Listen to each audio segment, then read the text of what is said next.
Weithiau, roedd hi'n ymddangos fod tai wedi tyfu fel madarch yma yn Abertawe, ac nad oes digon o le I bawb sydd wedi symud yma.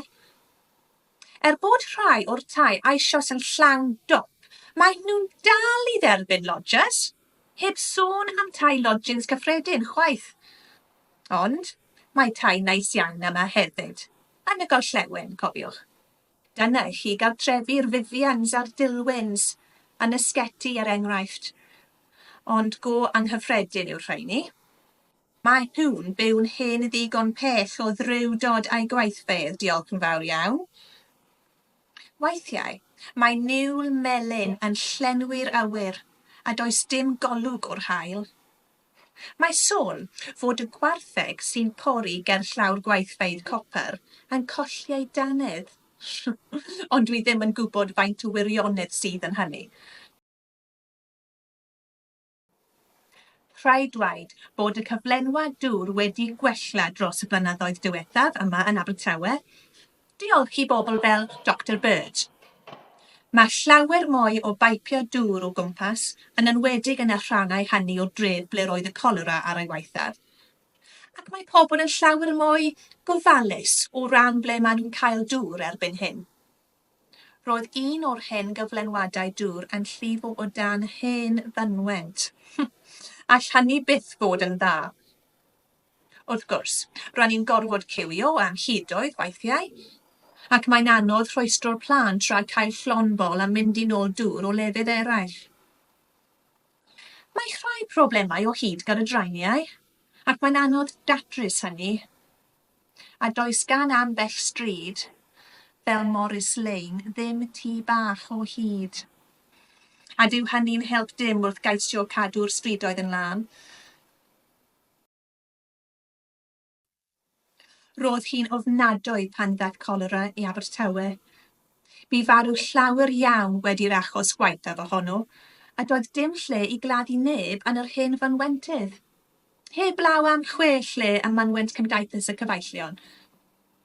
Fe wnaeth ambell ran o'r dref ddiodde'n wath na'i gilydd.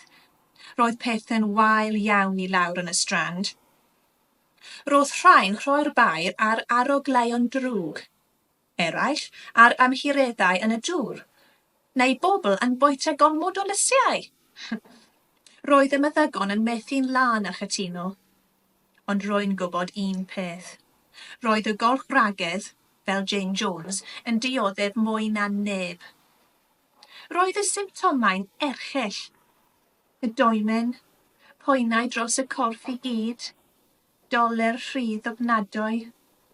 Os oedd e'n glir, fel dŵr, yna roedd chi'n gwybod bod eich amser yn brin. Plentyndod yw'r adeg fwyaf peryglus mewn ffordd. Ambell flwyddyn, y blynyddoedd drwg hynny yw, mae chwarter y babanod sy'n cael ei geni yma yn Abertawe yn marw cyn ei pen blwydd cyntaf. Mae llawer mwy'n marw cyn cyrraedd 5 oed, a'r bechgyn yn wath na'r merched. Ond I ddim pam, maen nhw'n ymddangos yn fwy bregus yn gynharach yn ei bywyd. Maen nhw'n cofnodi achos y farwolaeth ar bapur. Os ydyn nhw'n gwybod, nid yw'n anghyffredin gweld rhywbeth fel debility of infancy wedi'i ysgrifennu, sy'n golygu fawr ddim mewn gwirionedd. Y frech goch, y ffliw, y doemen, mae'r cyfan yn beryg bywyd i'r rhai bach. Mae hyd yn oed torri dannedd yn cael ei nodi fel achos marwolaeth weithiau. Ac mae perygl cyson o ddal rhywbeth mwy anghyffredin sy'n dod gyda'r llongau hefyd. Dyw llawer o'r bobl Abertawe eriod wedi gweld meddyg, nid I gael triniaeth beth bynnag.